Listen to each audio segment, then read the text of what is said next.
Well, good morning. Good morning. It is about 9:30 a.m. here on the East Coast.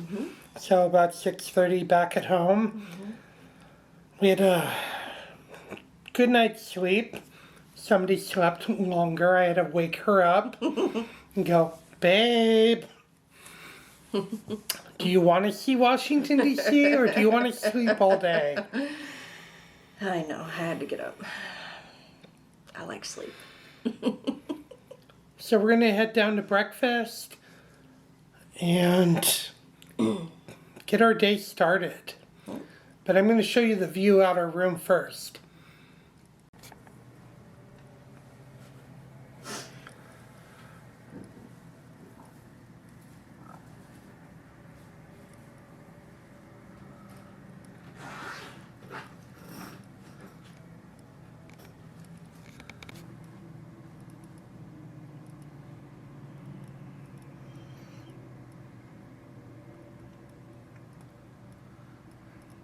There goes the DC Metro.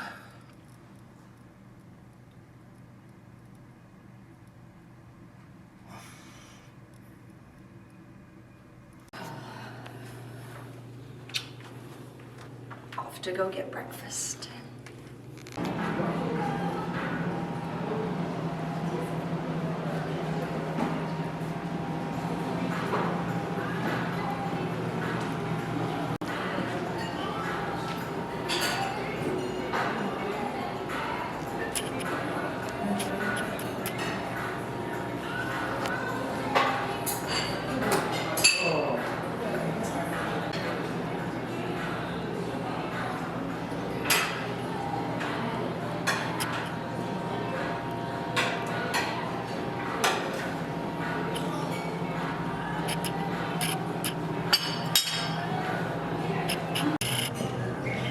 So over at the buffet, I picked up some oatmeal, bacon, an English muffin with some peanut butter, and I'm gonna put on some little jelly, little cute jars, so cute, and a little hint of smoked salmon.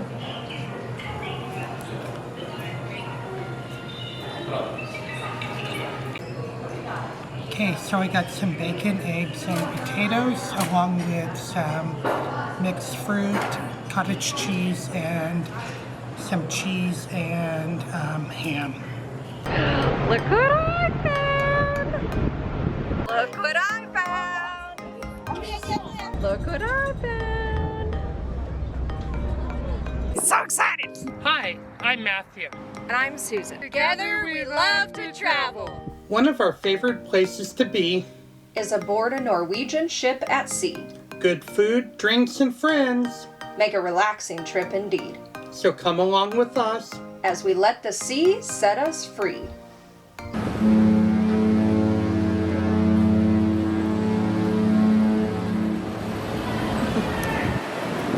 Woo!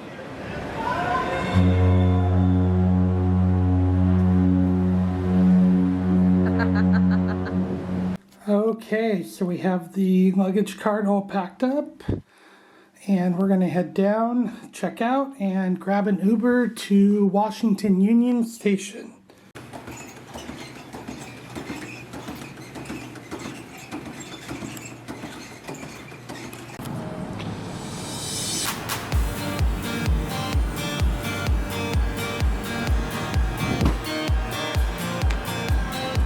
That's 28.70. Yep.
So we've made it here to Union Station, and we're gonna go check our bags.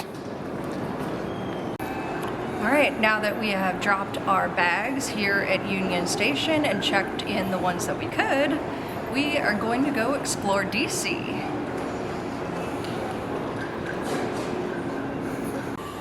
Two-day passes for the Metro, ready to go.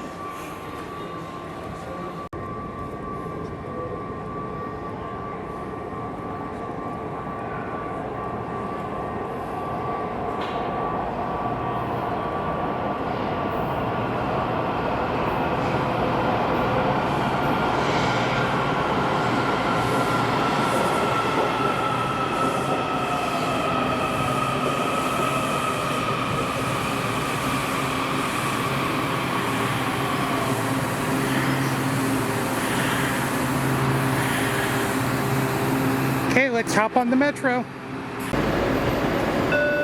Step back. Doors open.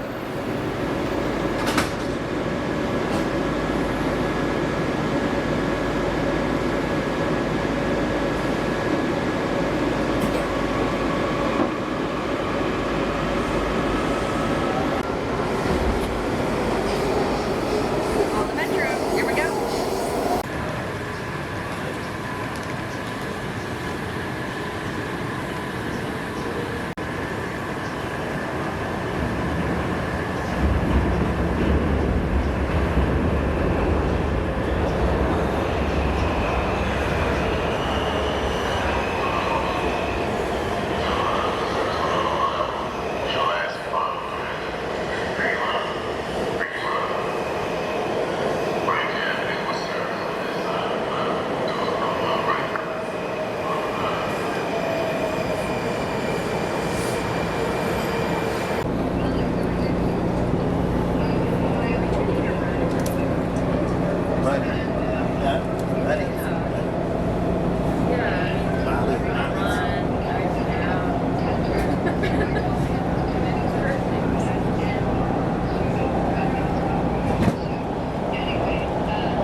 Well, we are here at Arlington National Cemetery. We have bought tickets for their trolley to go around and tour the grounds, so let's get going. Ceremonial gates. These are considered the official entrances to the cemetery property. The gates were part of the construction program in the early 1920s with the construction of the brand new Arlington Memorial Bridge, the extension of the roadway across the road in the form of Arlington Memorial Avenue, and they established these two sets of gates as the official entrances to the cemetery property. Now please note the four seals of the services who were in commission prior to World War II when the gates were put in place and dedicated the Army, the Navy, the Marine Corps, and the Coast Guard. The Air Force would not be in mission status until 1947. Now here to our left is the house site for the Military Women's Memorial. It's one of the few across the country that has patronised the service of women in our uniform, going all the way back to the very early history of the country. Founded in the 1990s by an organization, Servicewomen, that was headed by Brigadier General Wilma Butt. Now, the first set of ceremonial gates, these are the same gates that the funeral procession for John Fitzgerald Kennedy came through in November of 1963. Now, we see this walkway coming through from our left to our right. This is the Custis Walk, which connects Arlington House to the north end of the property at the Ord Wetzel Gate. On the right-hand side, you'll see the stairs descending down past a dual line of markers. The left-hand markers, one furthest down, is the grave of Medgar Evers. Now, Medgar Evers, like many hundreds of thousands of other GIs, came home from World War II to go to college on the GI Bill. Went to Alcorn A&M University in Norman, Mississippi. Would later apply to the University of Mississippi Law School, was rejected because of his race. Would become involved with the struggle for civil rights for African Americans in the South in the 50s and 60s, leading to his assassination in his own driveway in 1963. Now, as we make our way up to the Kennedy gravesite, one of the very basic things that you'll notice about the cemetery is that there are two distinct yet separate categories of markers which are used here. Now, the standard marker, which is provided by the United States government, you'll see this to your right, are fully back onto Slade Drive again. You look to your right, all the way at the top of the hill, you'll have Arlington House, the Custis Lee mentioned. Now, the stairway descending down from the house, once again, is the Custis Walk. Crosses the roadway here, and on the left-hand side goes down to a grove of trees, and right there in the middle of the grove is a sarcophagus, the final resting place of Robert Todd Lincolndale, the son of Abraham Lincoln and Mary Todd. Now, Mr. Lincoln did serve as a captain in the Union Army during the Civil War. Now, as you continue further towards the Kennedy gravesite stop, over here to your right, in Section 5, you'll have Supreme Court justices, and former Chief Justices such as William Rehnquist and Warren Burger, former Associate Justices such as Oliver Wendell Holmes, William O. Douglas, and Ruth Bader Ginsburg. Now, coming up on the right-hand side, we'll have the Weeks Memorial.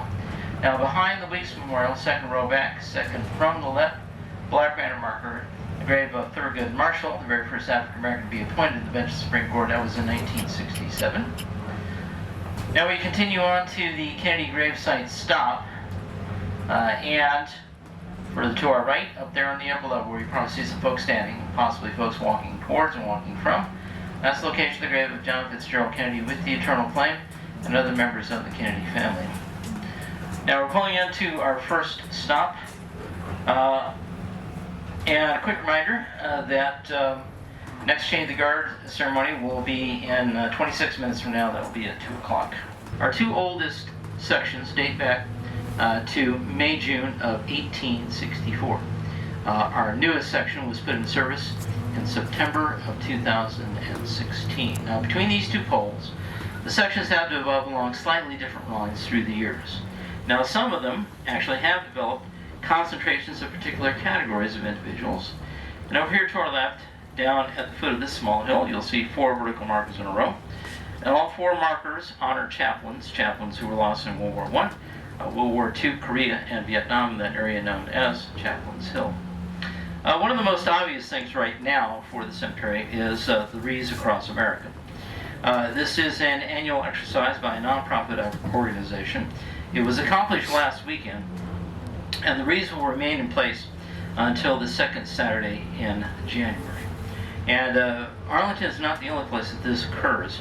There is a series of 200 sites across the country where Wreaths Across America will lay the wreaths. An interesting, actually, footnote to the exercise is that once the wreaths are removed, they're taken to a central site, they're mulched, and the mulch is donated to the National Capital Region of the National Park Service. Now we are approaching the Memorial Amphitheater. Now this is where the Tomb of the Unknown is located.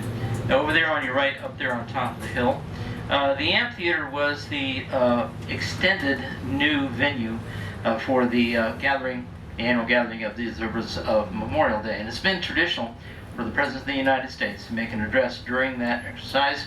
The first one delivered by Calvin Coolidge in 1920 along with radio. Over here to our right, you have Joe Louis, Lee Marvin,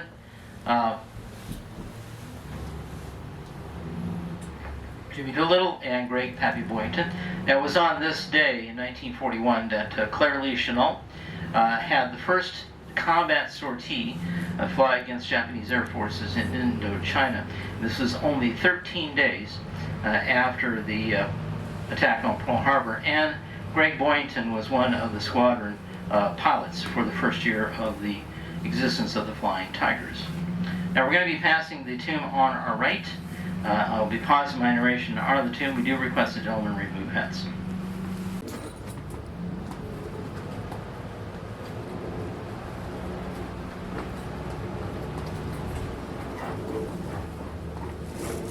The topic is covered, which is over the vault, contain the remains which honor World War I. Now, the initial plans for the tomb and the design for the amphitheater called for an area where a sarcophagus would be. However, that would not be lowered in place until 13 years after the initial dedication of the vault for the Tomb of the Unknown. Since they weren't aware of what the weight was going to be at the top end of the vault, they actually had to dig the vault 25 feet deeper than ground level, 50 feet down, and put reinforced concrete steel bracing at the bottom to be able to hold up any potential weight at the top. Now, the sarcophagus cover that's there now is a 60-ton block of Yule marble, quarried in Colorado, brought down the side of the mountain, and carved and sculpted into a 48-ton sarcophagus cover. Now, the cover is a solid piece, and the tomb was dedicated in 1921. However, the sarcophagus cover would not be lowered in place until 1934. Now, we are making our turn to the right. We're heading to the Memorial Amphitheater. Now, as soon as we do complete our turn, over here to our left, you'll have Section 21. Now, in Section 21, military nurses. Now, there are some markers that will have a brighter blue wreath with sparkly garland, and these are nurses who served in combat theaters of operation and who perished in combat theaters of operation. Further to our left is the Spanish-American War Memorial. The 4 artillery pieces you see behind the memorial are naval guns, and were captured from Spanish warships during the Spanish-American War. Now we're coming into stop number 3, and there's the Memorial Amphitheater headed to our right. One more gravesite to point out, over here behind this big tree in the back right-hand corner where the chains make a 90-degree angle is the grave of Audie Murphy, one of the most decorated enlistment men in the history of the United States Armed Services.